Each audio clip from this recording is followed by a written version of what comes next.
The One We Let Go, Chapter 5, If We Try Again. They didn't rush back into each other's lives.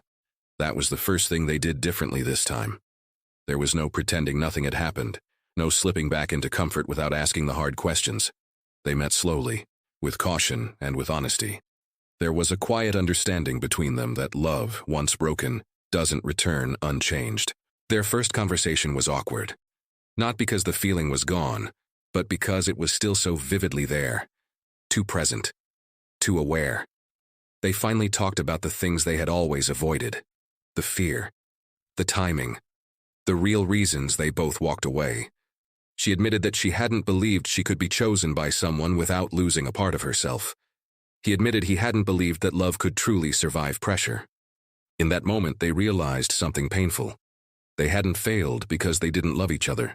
They failed because they simply didn't know how to stay. Trying again meant facing all the same risks, but this time, with their eyes wide open.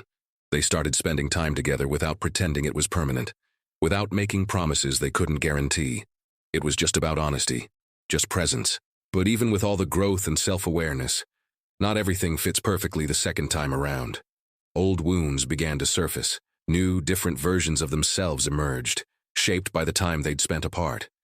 They could now see clearly what they were blind to before. The love was still there, but it wasn't the same shape, and that mattered. One night, after a long, heavy silence, she said something that hurt deeply because it was true. "I think we loved each other, but not in a way that could last." He didn't argue, because sometimes love isn't meant to continue. Sometimes, it's just meant to change you. They held each other for a long time after that, not out of desperation, but out of gratitude. This goodbye was different.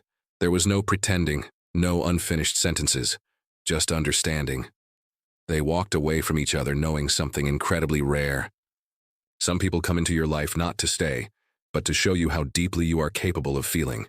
And letting go doesn't always mean failure. Sometimes, it means you finally loved without fear. I hope you enjoyed this one. Please follow or subscribe if you would like to hear my next story beginning tomorrow. Previous chapters are available on my page.